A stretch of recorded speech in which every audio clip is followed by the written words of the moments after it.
Hello learners, एक बार फिर से आपका बहुत बहुत स्वागत है ज्ञानस्ली क्लासेस की यूट्यूब प्लेटफॉर्म पर। वीडियो को अभी लाइक कर दीजिए क्योंकि क्वेश्चंस बहुत बेहतरीन आने वाले हैं और जो आप लोग कमेंट में कहते हो ना वही चीज़ें जो है मैं ले आने का प्रयास करता हूँ। डायरेक्ट प्रीवियस ईयर क्वेश्चंस आप मांग रहे थे और सारे मिक्स्ड यूनिट के क्वेश्चंस मांग रहे थे आप। लेके आया हूँ आप लोग के लिए सीधा प्रीवियस ईयर क्वेश्चन, कोई भी बदलाव नहीं किया है, सीधा पेपर से डायरेक्टली आपके सामने लेके आ गया हूँ, है ना। स्टार्ट करते हैं, ज़्यादा देरी हम नहीं करेंगे, सीधे ऑन पॉइंट स्टार्ट करते हैं। पहला क्वेश्चन हमारा है इन टर्म्स ऑफ, अच्छा हाँ, एक और चीज़ बता दूँ कि हिंदी में मैं नहीं ले आया हूँ, इंग्लिश में ले आया हूँ, समझाऊँगा आपको पूरा हिंदी में, लेकिन क्वेश्चन हिंदी में नहीं है, इंग्लिश में है। तो आप जो है अगर हिंदी के लर्नर हैं तो आप समझ में, मैं जो बता रहा हूँ उसको समझिएगा। कह रहा है कि टोटल पावर जनरेशन जो भारत में होता है, उसमें अलग-अलग एनर्जी सोर्सेज का इस्तेमाल होता है, अलग-अलग ऊर्जा स्रोतों का इस्तेमाल होता है ना? ऊर्जा के जो स्रोत हैं, अलग-अलग इस्तेमाल होता है।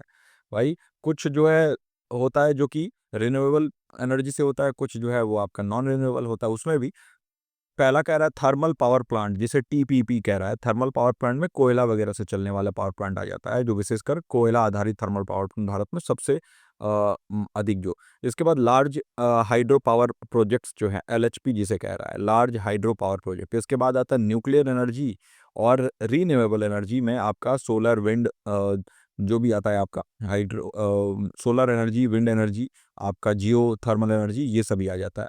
तो बायोमास आ जाएगा। तो ये बताना है कि किसका सबसे ज़्यादा कंट्रीब्यूशन है पावर जनरेशन में, यानी कि अगर बिजली का उत्पादन होता है या ऊर्जा का उत्पादन होता है तो उसमें सबसे अधिक कौन से पावर प्लांट का या पावर प्रोजेक्ट का या सोर्स का इस्तेमाल होता है। ऑप्शंस अलग-अलग हैं, देख सकते हैं आप यहाँ पर। जो शॉर्ट फॉर्म लिखा है ना वो ऊपर में बताया है, टीपीपी मतलब थर्मल पावर प्लांट, एलएचपी मतलब large hydro power project, nuclear energy आप समझते ही हैं। जो न्यूक्लियर एनर्जी में एटॉमिक एनर्जी भी कहते हैं ना, जिसमें कि आप क्या करते हैं, बहुत छोटे जो न्यूक्लियाई होते हैं उसको बम्बार्ड करा के और उससे एनर्जी जो प्रोड्यूस होता है ना। रिन्यूएबल एनर्जी जो है ये आपके नवीकरणीय ऊर्जा जो स्रोत हैं, जैसे सौर ऊर्जा हो गया, पवन ऊर्जा हो गया, है ना। तो ये सभी दिया हुआ है और आपको सही ऑर्डर में रखना है कि कौन सा सबसे ज़्यादा होता है। तो बताइए क्या होगा इसका सही उत्तर। देखिए, अगर मैं आपको सही उत्तर बताऊं, सबसे अधिक जो होता है वो होता है thermal power plant. Thermal power plant का कंट्रीब्यूशन सबसे अधिक है। थर्मल पावर प्लांट में कोयला आधारित जो थर्मल पावर प्लांट है, भारत में सबसे बड़ा योगदान करता यही है। कई दशकों तक बिजली उत्पादन में कोयला थर्मल का प्रतिशत सबसे ऊंचा रहा है। तो टीपीपी सबसे पहले आ जाएगा। तो जहां भी टीपीपी पहले नहीं है उसको हटा देंगे, थर्ड में नहीं है तो इसको हटा देंगे, और सेकंड में नहीं है तो इसको। अब दो हमारे पास बच गया। अब इसके बाद आ जाते हैं, तो क्या होगा, तो इसके बाद आता है लार्ज हाइड्रो पावर प्रोजेक्ट, यानी बड़े जल विद्युत परियोजनाएं जो हैं, जैसे बांध बनाते हैं, डैम वगैरह बनाते हैं ना, तो वो सभी आ जाते हैं इसमें। तो डैम बना के और वहां से फिर हम हाइड्रो पावर के जरिए एनर्जी जनरेट करते हैं, तो वो है थर्मल के बाद दूसरी सबसे बड़ी श्रेणी के रूप में। परंपरागत रूप से इसी का ही योगदान रहा है, तो एलएचपी आ जाएगा। एलएचपी के बाद रीन्यूएबल एनर्जी, नवीकरणीय ऊर्जा आ जाएगा, जिसमें सौर ऊर्जा, पवन ऊर्जा, बायोमास और छोटे जल स्रोत जो होते हैं वो सभी इसके अंदर आ जाते हैं। और इसके बाद आता है न्यूक्लियर एनर्जी। कुल उत्पादन में जो न्यूक्लियर एनर्जी या नभीकीय ऊर्जा जिसे हम कहते हैं, इसका हिस्सा अपेक्षाकृत सबसे कम है और बहुत ये इम्पोर्टेंट है, बहुत ही ज़्यादा स्थिर है स्रोत ये, लेकिन फिर भी कंट्रीब्यूशन इसका सबसे कम है। तो फर्स्ट ऑप्शन इसका सही उत्तर हो जाएगा। TPP is greater than LHP is greater than RE is greater than NE, है ना। आई होप कि ये क्वेश्चन आपको समझ में आया हो। बढ़ते हैं अपने दूसरे प्रश्न पर। हमारा दूसरा प्रश्न है कि कह रहा है कि which of the following statements are correct about gender budgeting, यानी लिंग बजटिंग के बारे में कौन से इनमें से दावा जो किया गया है, कौन से जो स्टेटमेंट दिया गया है वो सही है। पहला स्टेटमेंट है कि महिलाओं की विशिष्ट आवश्यकताओं को संबोधित करने वाला अलग बजट है, it is a separate budget addressing the specific needs of women. दूसरा ऑप्शन है कि it assesses the impact of government budget on women, यानी कि ये सरकार के बजट के महिलाओं पर प्रभाव का आकलन करता है। क्या जेंडर बजटिंग, या फिर ये एक अकाउंटिंग एक्सरसाइज है, ये एक जो है एक लेखांकन अभ्यास है, या फिर it is another budgeting innovation, ये एक और बजटिंग नवाचार है, इनोवेशन है। बताइए इन चारों में से क्या होगा। ऑप्शंस आपके सामने हैं कि A and D only, A C and D only, B C D only, या फिर B and D only. Direct previous year question है आपके लिए, मैं लेके आया हूँ, है ना। तो बताना है कि कौन सा इसमें सही है। तो देखिए, कह रहा है कि ये एक अलग बजट है जो कि विमेन के स्पेसिफिक नीड्स को एड्रेस करता है ना? तो क्या ये करेक्ट है जेंडर बजटिंग के बारे में? तो देखिए अगर हम बात करें लिंग बजटिंग आमतौर पर ये एक अलग बजट नहीं है। केंद्रीय या राज्य बजट के भीतर ही एक लिंग सेंसिटिव विश्लेषण या नीतियों का एक ढाँचा होता है और ये अलग से कोई ऐसे बजट नहीं लाया जाता, उसके अंदर ही ये होता है।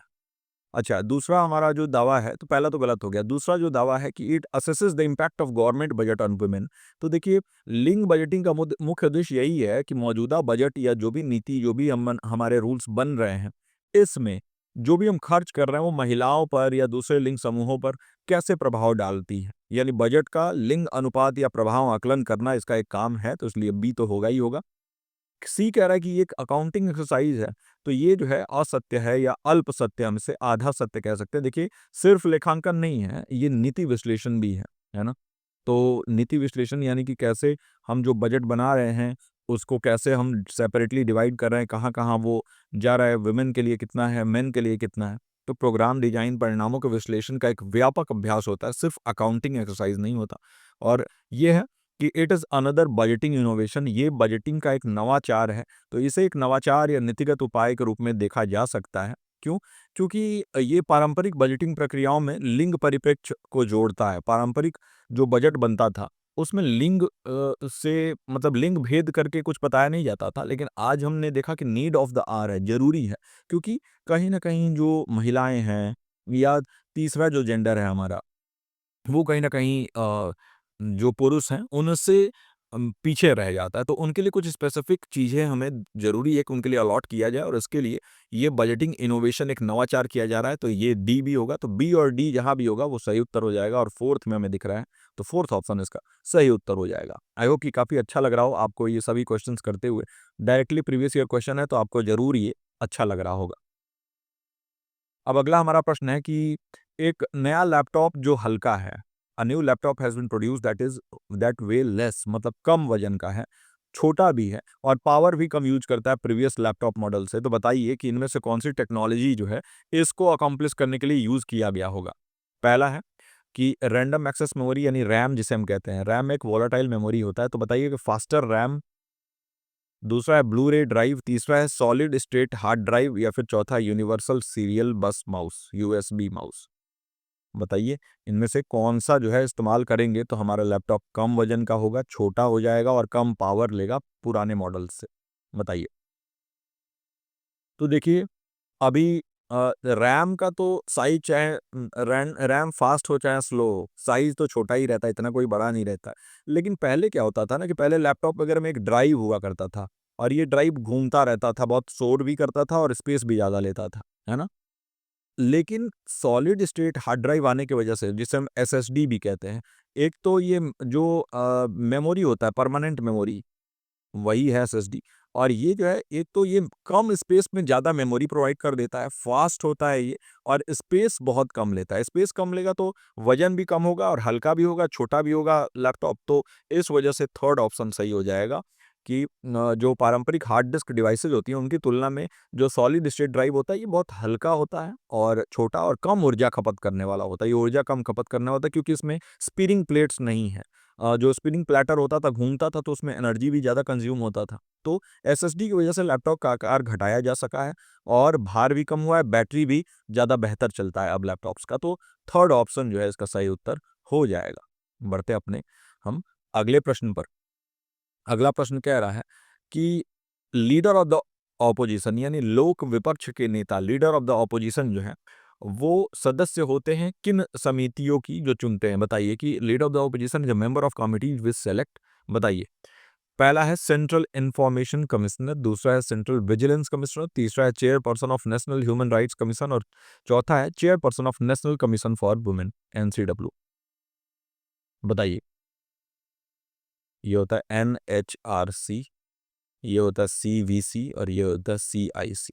तो बताइए कि लीडर ऑफ द ऑपोजिशन जो है वो एक मेंबर होते हैं एक ऐसे कमिटी का जो सिलेक्ट करता है इनमें से कुछ कौन से हैं। ऑप्शन है एबीसी, एसीडी, एबीडी या फिर एबीसीडी चारों। बताइए क्या होगा इसका सही उत्तर? लीडर ऑफ द ऑपोजिशन के बारे में पूछ रहा है। तो देखिए लीडर ऑफ द ऑपोजिशन के बारे में हम बात करें वो होता कौन है? जैसे मान लीजिए कि एक तो हो गए आपके प्रधानमंत्री, पीएम, ये लीडर होते हैं आपके जो पार्टी रूल करती है, रूलिंग पार्टी के प्रधानमंत्री लीडर होते हैं।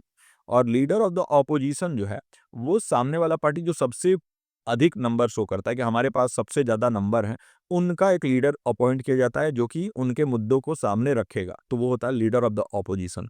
तो उनके पास भी काफ़ी पावर होता है, तो इनमें से किन समितियों, किन कमिटीज़ को सेलेक्ट करने का power leader of the opposition एक मेंबर होता है और उसमें उसका भी एक राइट होता है। आपके सामने है कि सेंट्रल इंफॉर्मेशन कमिश्नर, फिर central vigilance commissioner, central chairperson of national human rights commission या chairperson of national commission for women. तो देखिए सीआईसी जो होता है ना, सेंट्रल इंफॉर्मेशन कमिश्नर, इसके मुख्य सूचना आयुक्त और सूचना आयुक्तों की नियुक्ति के लिए एक चयन समिति बनाई जाती है, जिसका अध्यक्ष प्रधानमंत्री होते हैं और इसमें लीडर ऑफ द ऑपोजिशन भी मेंबर होते हैं। तो अध्यक्ष प्रधानमंत्री leader of the opposition member होते हैं, तो ये तो होगा ही होगा। सेंट्रल विजिलेंस कमिश्नर जो होते हैं, इसे हम चीफ विजिलेंस कमिश्नर या विजिलेंस कमिश्नर के लिए भी नाम से भी जानते हैं। इनकी नियुक्ति के लिए एक हाई लेवल की कमिटी बनती है, हाई पावर्ड कमिटी बनती है। इसमें प्राइम मिनिस्टर, होम मिनिस्टर और उनके साथ लीडर ऑफ द ऑपोजिशन जो लोकसभा के हैं, वो शामिल होते हैं। तो ये भी है, ये इसमें भी शामिल होंगे। थर्ड है the chairperson of national human rights commission. Human rights यानी मानव आयोग जो होता है, तो नेशनल ह्यूमन राइट्स कमीशन के अध्यक्ष और सदस्यों की सिफारिश के लिए चयन समिति में सबसे पहले चेयर पे होते हैं प्रधानमंत्री यानी मुख्य होते हैं। इनके अलावा होम मिनिस्टर आपके गृह मंत्री होते हैं, स्पीकर होते हैं, डिप्यूटी चेयरमैन होता है और लीडर ऑफ द ऑपोजिशन दोनों हाउसेस के यानी अपर हाउस लोअर हाउस, यानी आपका लोअर हाउस लोकसभा और अपर हाउस आपका राज्यसभा, इन दोनों के ही लीडर ऑफ द ऑपोजिशन जो है वो शामिल होते हैं। और एक उच्च स्तरीय प्रतिनिधि जो है वो शामिल रहते हैं जो कि लीडर ऑफ द ऑपोजिशन को भी यहाँ पर शामिल करते हैं। तो ये थर्ड भी होगा। अच्छा, national commission of for women जो है एनसीडब्ल्यू, इसके चेयरपर्सन और सदस्यों को केंद्रीय सरकार द्वारा नामांकित या नोटिफाई किया जाता है। तो यहाँ पर लीडर ऑफ द ऑपोजिशन एक अनिवार्य सदस्य नहीं होते हैं, तो इसलिए ये नहीं होगा। तो इसलिए एबीसी इसका सही उत्तर हो जाएगा और एबीसी हमें फर्स्ट ऑप्शन में दिख रहा है, तो इसका पहला ऑप्शन जो है वो सही उत्तर हो जाएगा। अब देखिए हमारा अगला प्रश्न है, which of the following types of natural disasters has no definite beginning and end. बताइए कि इनमें से कौन से प्राकृतिक आपदाओं में कोई भी निश्चित आरंभ या समाप्ति नहीं होती है। पहला है लैंडस्लाइड, दूसरा है हरिकेन, तीसरा है ड्रॉट और चौथा है अर्थक्वेक। बताइए। नेचुरल डिजास्टर्स तो सभी हैं, लैंडस्लाइड भी है, हरिकेन भी है, ड्रॉट भी है, अर्थक्वेक भी है। तो इसमें ऐसा क्या है जिसका कि कोई बिगिनिंग और एंड नहीं पता। लैंडस्लाइड होता है ना तो फिर रुक भी जाता है ना, जरूरी नहीं है लैंडस्लाइड के लिए आप कुछ करोगे तो वो सही हो सकता है। हरिकेन है, ये भी चलता है रुक जाता है। अर्थक्वेक है, ये भी आता है और रुक जाता है। लेकिन सूखा जो है, इसका कोई डेफिनेट बिगिनिंग और एंड नहीं है। सूखा पड़ता है तो कब तक ड्रॉट रहेगा, कैसा मौसम बनेगा, अब इतना बहुत लंबे समय तक चलता है और इसका कोई निश्चित आरंभ या अंत नहीं होता। इसलिए थर्ड ऑप्शन इसका सही उत्तर हो जाएगा ड्रॉट, है ना। एक धीमी गति से विकसित होने वाली घटना है, इसकी शुरुआत और समाप्ति का समय स्पष्ट रूप से निर्धारित नहीं होता। मौसम, फिर जो मिट्टी में कितनी नमी है, आर्द्रता है वो, और इसके अलावा जो है बहुत सारे अलग-अलग कि भाई जल भंडार कितना है, आसपास में पेड़-पौधे कितने हैं, कौन-सा महीना चल रहा है, कितने वर्ष तक, ये नहीं हम बता सकते कि कितने सालों तक सूखा पड़ेगा, है ना। तो इसीलिए एक निश्चित आरंभ और अंत इसको नहीं माना जाता है। बाकी भूकंप है, भूस्खलन है, इसके अलावा तूफान है, इन सब का तो है निश्चित अंत और ये है कि भाई ये तेजी से होते हैं और फिर रुक जाते हैं। हुँ? अगला हमारा प्रश्न है कि फ्लाई ऐश जो होता है ना? Fly ash thermal power plant में जो प्रोड्यूस होता है, यानी थर्मल पावर प्लांट में इसमें से राख जैसा फ्लाई ऐश जो निकलता है ना, ये एक इको फ्रेंडली रिसोर्स किस चीज़ के लिए यूज़ हो सकता है ना? जो फ्लाई ऐश होता है थर्मल पावर प्लांट में उत्पन्न होता है, पर्यावरण हितैषी संसाधन में कैसे उपयोग किया जा सकता है? पहला है agricultural as micro nutrient. Agriculture में माइक्रो न्यूट्रिएंट के तौर पे वेस्ट लैंड को डेवलप करने के लिए, यानी जो भी हमारे पास हमारे ऐसे लैंड है जो कि अब बिल्कुल बंजर या खराब हो चुके हैं, उनको डैम या वाटर होल्डिंग स्ट्रक्चर्स के लिए या ब्रिक इंडस्ट्री के लिए बताएं कहाँ कहाँ इस्तेमाल हो सकता है। C D, A B C D या फिर ए बी डी, कौन सा इसमें से सही होगा या कितने ऑप्शन सही होंगे बताना है आपको। देखिए फ्लाई ऐश जो है ना, वो माइक्रो न्यूट्रिएंट के तौर पर आप उसको इस्तेमाल इसलिए नहीं कर सकते हैं क्योंकि वो राख जो होता है ना, वो ज़रूरी नहीं है कि वो कोई बायोमास से निकला हुआ राख हो। जैसे कि गोबर के उपले होते हैं, उससे निकला हुआ जो राख है उसको ज़रूर एग्रीकल्चर में इस्तेमाल हो सकता है, लेकिन ये इसमें नहीं हो सकता। वेस्टलैंड को डेवलप करने के लिए ज़रूर हो सकता है। डैम और वाटर होल्डिंग स्ट्रक्चर को मजबूत बनाने के लिए हो सकता है। ब्रिक इंडस्ट्री में आजकल देखते हो ना, सीमेंट के बोलते हैं लोग कि सीमेंट का ईंट है, उसमें फ्लाई ऐश जो है ज़्यादा होता है। फ्लाई ऐश जो है बहुत बारीक सूक्ष्म जो है, छोटे-छोटे राख होता है और इससे ईंट भी बनता है। बड़े-बड़े जो है वो स्ट्रक्चर्स इससे रेडी होते हैं। तो BCD इसका सही उत्तर हो जाएगा, यानी पहला ऑप्शन, फर्स्ट ऑप्शन इसका सही उत्तर हो जाएगा। अगला प्रश्न है, इनमें से कौन-सा जो है वो बैरियर है, एक रुकावट है सिटीज़न सेंट्रिक एडमिनिस्ट्रेशन भारत में नहीं आने के लिए एक रुकावट बन जा रहा है ना? बताइए आप कि निम्नलिखित में से कौन-सा भारत में नागरिक केंद्रित प्रशासन के अवरोध यानी बैरियर रुकावट है? पहला है wooden and inflexible attitude of the civil servants, यानी जो सरकारी कर्मचारी हैं इनका कठोर या अपरिवर्तनीय रुख जो है वो है। या फिर ineffective implementation of laws and rules, यानी कानून एवं नियम का अप्रभावी क्रियान्वयन, जो इम्प्लीमेंटेशन है वो सही तरीके से नहीं हो रहा। या फिर जो नागरिक हैं उनको अपने अधिकारों के बारे में और अपनी ड्यूटीज के बारे में, अपने कर्तव्यों के बारे में जागरूकता ही नहीं है। या फिर यहाँ पर जो है वो नौकरी के अवसरों की कमी है। बताइए, जो युवा हैं उनको नौकरी नहीं मिल रहा। तो बताइए कि सिटीजन सेंट्रिक एडमिनिस्ट्रेशन भारत में नहीं हो पाता, यानी पूरा जो नागरिक केंद्रित प्रशासन होना चाहिए, उसमें रुकावट क्या-क्या पैदा करते हैं? बताइए। नागरिक केंद्रित प्रशासन के लिए प्रशासनिक अधिकारी का सही होना ज़रूरी है। IAS का नाम सुना होगा ना आपने, इंडियन एडमिनिस्ट्रेटिव सर्विस। तो एडमिनिस्ट्रेशन का मतलब क्या है? प्रशासन, और प्रशासनिक कार्य को करने का सबसे ऊपर का काम सिविल सर्वेंट्स का होता है। जैसे IAS हो गया, PCS हो गया, BDO हो गए आपके, BEO हो गए, ये सभी सिविल सर्वेंट्स हैं। तो अगर ये लोग जो है ना इनफ्लेक्सिबल एटीट्यूड दिखाएँगे, अगर ऐसा एटीट्यूड दिखाएँगे जो कठोर है या अपरिवर्तनीय है, तो फिर ज़मीनी स्तर पर काम नहीं हो पाएगा सही तरीके से। तो इसलिए ए तो होगा ही होगा। दूसरा है कि ineffective implementation of laws and rules तो बन जाते हैं हमारे यहाँ, है ना? बहुत सारे लॉज बनाए जाते हैं, बहुत सारे कानून बनाए जाते हैं, नियम बनाए जाते हैं, लेकिन उसका जब पालन करने का समय या क्रियान्वयन का समय आता है, उसको ग्राउंड लेवल पर जब इम्प्लीमेंट करने का समय आता है, तो नहीं हो पाता है। और ये भी एक कारण है सिटीजन सेंट्रिक एडमिनिस्ट्रेशन का भारत में अवरोध या रुकावट बनने का। हाँ, सिटीजन्स को अपने ड्यूटीज और राइट्स का पता जरूर है, उनको जरूर इस बात का अंदेशा, एक अंदाजा तो है ही, और आजकल तो और भी है। Lack of job opportunities for the youth, ये जो है कि भाई यहाँ पर जॉब अपॉर्चुनिटीज़ की कमी है, तो सिटीजन सेंट्रिक एडमिनिस्ट्रेशन बनाने के लिए तो देखिए राइट्स और ड्यूटीज़ जो है, awareness of rights and duties of citizen, तो इससे तो फ़ायदा ही होगा ना, नुकसान थोड़ी होगा अगर अवेयरनेस रहेगा तो, है ना? अनअवेयर अगर रहेंगे तब दिक्कत है, तो इसलिए ये तो नहीं होगा। और जॉब अपॉर्चुनिटीज़ की कमी अगर है, तो सिटीजन सेंट्रिक एडमिनिस्ट्रेशन में जॉब अपॉर्चुनिटीज़ की कमी यूथ के लिए जो है ना, ये बैरियर नहीं बन रहा है। इसलिए नहीं है क्योंकि जॉब अपॉर्चुनिटीज़ की कमी जो है ना, वो एडमिनिस्ट्रेशन से कहाँ जो है रिलेटेड है। एडमिनिस्ट्रेशन तो बस प्रशासन, यानी जो हमारे लिए मिलना चाहिए वो सही तरीके से इम्प्लीमेंट होना चाहिए, है ना? तो इसलिए ये भी नहीं होगा, ए और बी यही होगा, यानी थर्ड ऑप्शन। बढ़ते हैं अगले प्रश्न पर। कह रहा है कि भारत जो है, भारत में विश्व का सबसे अधिक, सबसे बड़ा तंत्र आकार या साइज का उच्चतर शिक्षा, हायर एजुकेशन जो है किसके बाद है? इंडिया है the largest higher education system in the world after, बताइए। यहाँ पर अलग अलग देशों के नाम हैं। पहला है यूनाइटेड स्टेट्स ऑफ अमेरिका, दूसरा ऑप्शन है ऑस्ट्रेलिया, तीसरा ऑप्शन है चीन या चाइना, और चौथा ऑप्शन है आपका यूनाइटेड किंगडम, है ना, UK। बताना है कि हमारा जो हायर एजुकेशन सिस्टम है पूरे विश्व में किन कंट्रीज के बाद आता है, मतलब किसका सबसे ज्यादा है, इसके बाद हमारा हम किस लेवल पे हैं।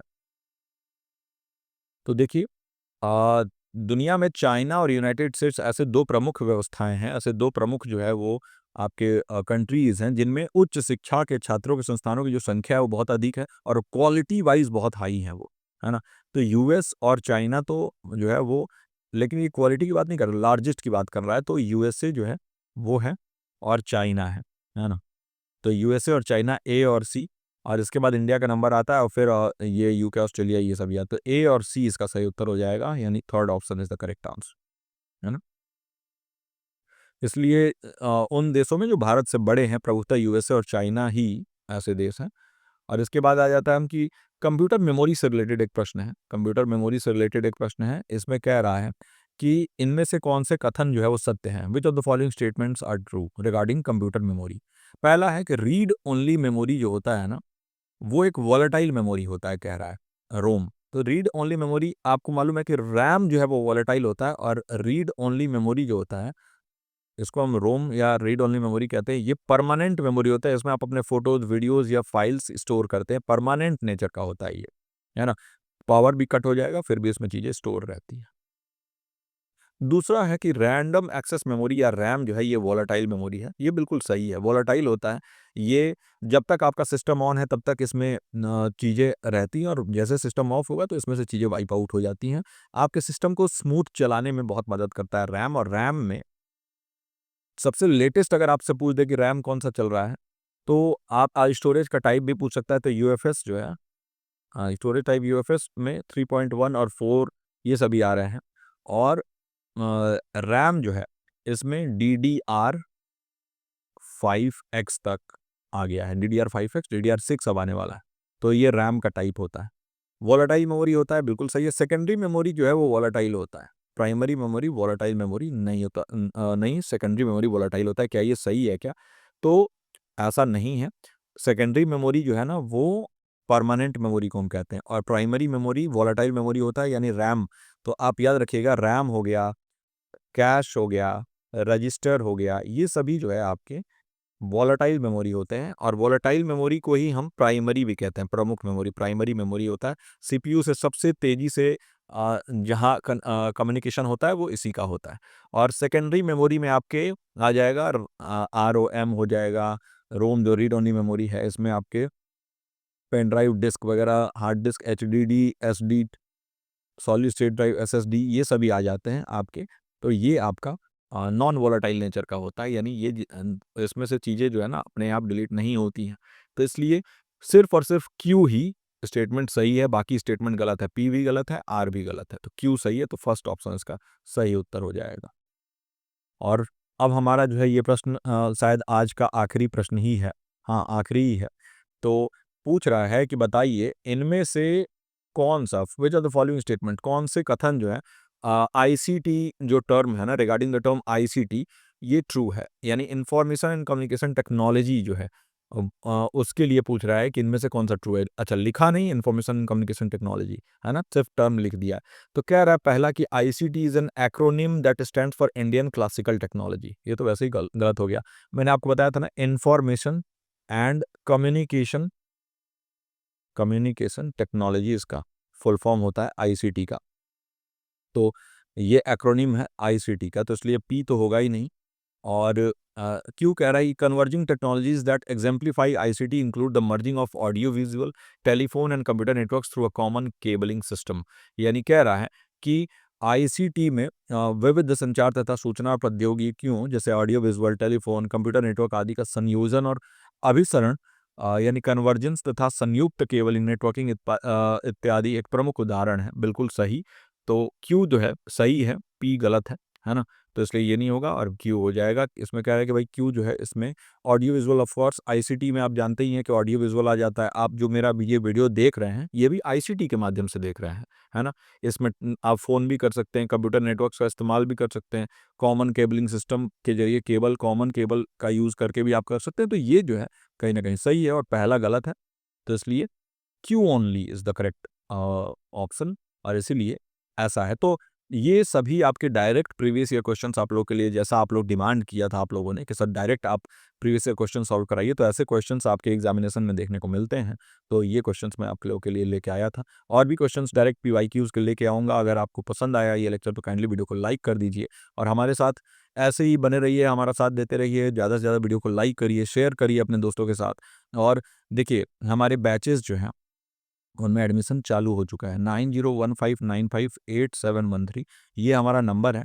और अर्ली बर्ड प्रोग्राम चल रहा है, तो आपको एक तो डिस्काउंट भी दिया जा रहा है और इसके बाद अभी आप जुड़ते हैं तो 1 मंथ का आपको एक्स्ट्रा मिल रहा है, यानी दिसंबर एग्ज़ाम के लिए और इसके साथ-साथ आप जून के लिए वैलिडिटी है आपकी। तो जून एग्ज़ाम जब तक नहीं हो जाएगा, चाहे वो सितंबर में हो, चाहे जून में हो, जब भी होगा, तब तक के लिए आपको इस बैच की वैलिडिटी मिलती है और लगातार आप देख ही रहे हैं कि कैसे हम यहाँ पर तैयारी कराते हैं, बेहतरीन तैयारी होने वाला है।